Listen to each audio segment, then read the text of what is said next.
Hello everyone, welcome back. Study ম্যাথামেটিক্সের প্রত্যেকে স্বাগত জানিয়ে ক্লাস 7 থেকে chapter 11 page number 145 video part number আজকে 43 করব কোষে দেখি 11.2 থেকে।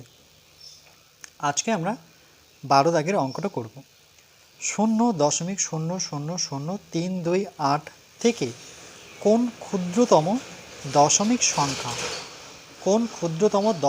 মানে দশমিক কিন্তু থাকতেই হবে, বিয়োগ করলে অর্থাৎ বিয়োগ চিহ্ন দেবো, বিয়োগ করলে বিয়োগ ফল একটি পূর্ণবর্গ সংখ্যা। দেখো আবার বিয়োগ ফলটা কী আসবে, পূর্ণবর্গ সংখ্যা হবে তা নির্ণয় করি। কিন্তু এখানে দিয়েছে 6 দশমিক স্থান পর্যন্ত, মানে দশমিকের পরে 6 ঘর, 1 2 3 4 5 6 এরকম দশমিকের পরে যে কোনো সংখ্যা কিন্তু 6টা থাকতে হবে। প্রথমে এই সংখ্যাটাকে আমরা বর্গমূলের ভাগ করব। তাহলে লিখব 0.000328। এর জন্য নিয়ম আছে, যখন দশমিকের পরে আমরা সংখ্যা থাকবে, বর্গমূলের জন্য দশমিকের পরে জোড় সংখ্যা রাখতে হবে। তাই দশমিকের ডান দিক থেকে দুটি করে সংখ্যার মাথায় তীর চিহ্ন দিতে হবে। দশমিকের ডান দিক থেকে জোড়া সংখ্যা আমরা জোড় সংখ্যা নেব। নেওয়ার পরে দেখো দশমিকের আগে শূন্য লেখা না লেখা সমান সেটা ডিপেন্ড করে না, আমাদের নির্ভর করে দশমিকটা। দশমিকের পরের থেকে যেহেতু জোড়া সংখ্যা, তাহলে এই দশমিকটা কোথায় আসবে, দশমিকটা প্রথমে এখানে চলে আসবে। আসার পর এই জোড়া সংখ্যা অর্থাৎ কি দেখতে পাচ্ছি, শূন্য। তাহলে এখানে যদি এক নিই তাহলে এখানেও এক নিতে হবে। দেখো দুটো এক এক এক মিলে তো এক হয়, সেটা শূন্যর থেকে বড়। শূন্যর থেকে বড় নিতে পারবো না, এই জন্য আমরা প্রথমে শূন্য দিয়েই করব। তাহলে দুটো শূন্য গুণ করলে 0 0 পাবো।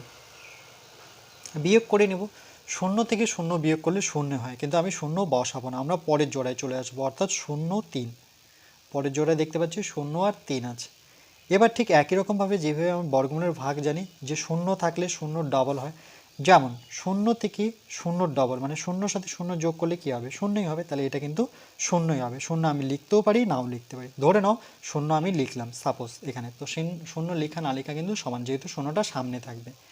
তারপরে আমরা চলে আসবো 3-এ। আমাদের 3 মেলাতে হবে। তাহলে কী করে 3 মেলাবো, এখানে যদি 2 বসাই আর এখানে যদি 2 বসাই, কেন এখানে তো বসাতে পারবো না, এবার এখানে বসাতে হবে। তো 2 দুগুণে কত, 4, 4 তো বেশি হয়ে গেছে, এই জন্য আমরা 1 বসাবো। এখানে দেখো 0 ধরানো সাপোজ ছিল, তাহলে তারপরে আমরা কত লিখবো, 1 লিখবো। 0 1 তো একই হয়, তাই না, 0 1কে আমরা 1 লিখতে পারি। এই জন্য 0টা আমি প্রকাশ করছি না, আমি 1 লিখে দিচ্ছি। এই ক্ষেত্রে কী হবে, দেখো 1 1-এর গুণফল কত হবে, 1 হবে। আবার বিয়োগ করব, 3 থেকে 1 বিয়োগ করলে 2 পাবো। 0 তো নামাবো না, আমরা পরের জোড়ায় চলে আসবো, অর্থাৎ 28-এ চলে আসবো। আসার পর এবার 1-এর ডবল নেব, 1 আছে তার 1-এর ডবলকে 1-এর সাথে 1 যোগ করে যে সংখ্যাটা হবে সেটা কত হবে, 2। তাহলে এখানে আমরা বসাবো 2। এই যে 2 পেলাম, তার ডান দিকে যে সংখ্যাটা থাকবে নিচে সেই সংখ্যাটা দিয়ে আমরা গুণ করব। তাহলে সেই সংখ্যাটা আমরা জানি না। তাহলে ধরে নাও আমি যদি 4 নিই, 4 4-এ 16, 6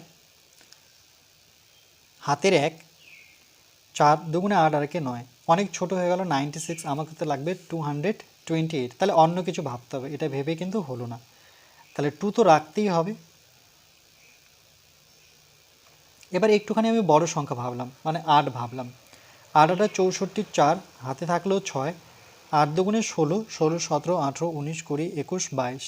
তাহলে দেখো অনেকটা কাছাকাছি পৌঁছে গেছি, 228 আছে 224। তাহলে এটা দিয়ে যাবে, কেন কি 9 দিয়ে দিলে তো অনেক বড় হয়ে যাবে। তাহলে এখানেও 8 বসাবো, এখানটাও 8 বসাবো। তাহলে লিখবো 2 2 4। এবার বিয়োগ যদি করি আমরা, তাহলে 8 থেকে 4 বিয়োগ করলে কত হবে, 4। আর বাকি দুটো শূন্য দিতেও পারি, নাও দিতে পারি, তো আমি দিয়ে দিলাম দুটো শূন্য। এবার বলছি এটা থেকে কোন ক্ষুদ্রত দশমিক সংখ্যা বিয়োগ করলে, তাহলে দশমিক সংখ্যা কিন্তু এটা যে ভাগফল পেলাম বর্গমূলের ভাগ, সেটা কত, দশমিক, ওকে, 0.18, 0.18। কোন ক্ষুদ্রতম দশমিক সংখ্যা বিয়োগ করলে বিয়োগফল একটি পূর্ণবর্গ দশমিক সংখ্যা হবে 6 দশমিক স্থান পর্যন্ত।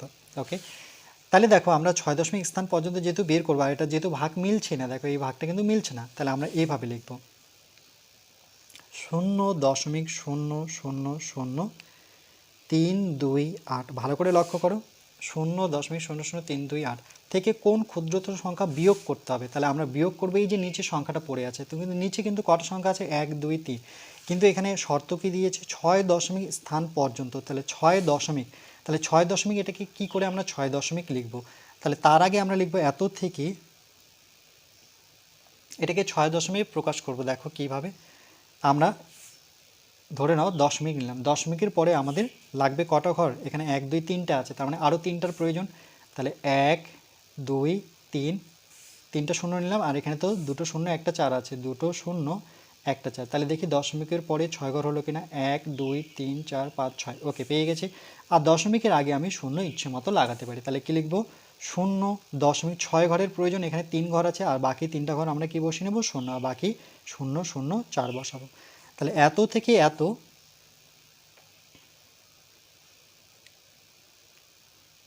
বিয়োগ করলে বিয়োগফল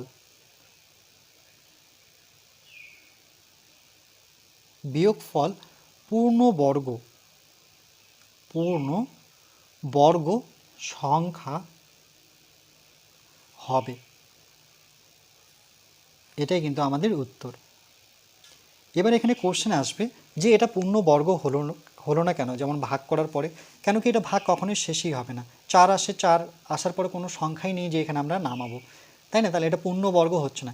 কিন্তু এটা থেকে যদি আমরা এটা বিয়োগ করি, মানে কি এটাকে আমরা ভাগ প্রক্রিয়া যখন করলাম তখন কিন্তু নিচে এখানে পড়ে আছে কত 4 পড়ে আছে, মানে 0 0 4 বলতে শুধু 4 পড়ে আছে।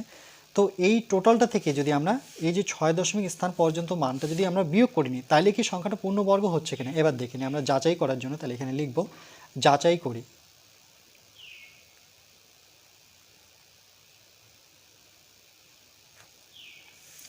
তাহলে এই সংখ্যাটা বসাতে হবে, মানে এই লাইনটা দেখে, তাহলে 0.000328 থেকে বিয়োগ করতে হবে। দেখো এখানে স্পষ্ট লেখা আছে বিয়োগ করলে আমরা পূর্ণবর্গ, তাহলে কোনটা বিয়োগ করব 0.000006 ঘর 0 0 4, 6টা ঘর দরকার, বাকি ঘরগুলো তো আমাদের কি শেষেরটা পেয়েছি 4, তাহলে বাকিগুলো আমাকে 0 5টা লাগাতে হবে, 1 2 3 4 5, ওকে। এবার এটা যদি আমরা বিয়োগ করি তাহলে কি পাবো,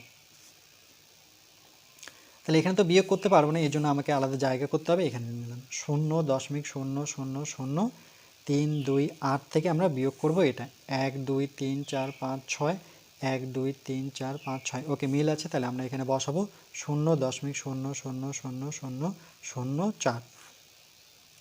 8 থেকে 4 বিয়োগ করলে 4 হবে, এখানে 2 নামবে, এখানে 3 নামবে, বাকিগুলো 0, এটা হবে। এটাকে যদি আমরা যদি ভাগ প্রক্রিয়া করি তাহলে দেখো মিলাতে পারছে কিনা, মানে পূর্ণবর্গ হচ্ছে কিনা ভাগ প্রক্রিয়া যদি এটাকে ভাবি। দশমিকের পরে জোড়া সংখ্যা আমরা বাদ দেব, এই দিক থেকে জোড়া বাদ দেবো, তাহলে পরে থাকলো দুটো শূন্য, তাহলে এটা আমরা জানি শূন্য দিয়েই আসতে হবে, তার আগে দশমিক বসাতে হবে, কেন কি দশমিকটা আগে ছিল, তারপরে শূন্য দিয়ে 0 0 মেলাতে হয়। তাহলে শূন্য তো নেব না, আমরা ডাইরেক্ট আসবো 3-এ, 3-এ আসার পরে এখানে আমরা 1 বসাবো, এখানেও 1 বসাবো, কেন কি এককে 1, 2 দুগুণে তো 4 হয়ে যাবে, তাহলে আবার বিয়োগ করব, 3 থেকে 1 বিয়োগ করলে কত পাবো 2 পাবো। এবার 24 নামাবো, এবার 1-এর ডবল কত আসবে, 1-এর সাথে 1 যোগ করে 2 পাবো, এই যে সংখ্যাটা পেলাম 2, এখানে যে সংখ্যা নেব এখানেও সেই সংখ্যা নিয়ে আমাকে 224 মেলাতে হবে। তাহলে কি করে মিলবে, দেখো এখানে 224 যখন মেলাবো আমরা, তাহলে যদি এখানে 8 বসাই, এখানেও 8 বসাই, তাহলে আর একটা 64 4 হাতে থাকলো 6, 8 দুগুণে 16, 16 আর 6 16, 17 18 19 20 21 22, তাহলে দেখো 224 কিন্তু পেয়ে গেলাম। তাহলে 224 কিন্তু মিলে গেল, মানে ভাগশেষ থাকলো না। কত দিয়ে মিললো 8 দিয়ে, তাহলে এখানেও 8। তাহলে দেখো 0.18 এটা কিন্তু পূর্ণবর্গ সংখ্যা, কেন কেন কি আমরা ভাগ করেছিলাম কাকে পূর্ণবর্গ, মানে কি ভাগ প্রক্রিয়া আমরা করলাম কাকে 0.000328, এর ভাগ প্রক্রিয়া যে উত্তর পেলাম পূর্ণবর্গ সেটা হচ্ছে 0.18। বর্গমূল চিহ্ন দিয়ে যদি দেখাই তাহলে 0.18 দুবার লিখতে হবে, আর পূর্ণবর্গ এই কারণেই যে 0.18কে দেখো আমরা বর্গ করতে পারি, ওকে, এই জন্য এটা কি পূর্ণবর্গ সংখ্যা হচ্ছে। বুঝতে পেরেছো নিশ্চয়ই, যাচাই করেও দেখালাম, কিন্তু তোমাদের তো যাচাই করার প্রয়োজন নেই।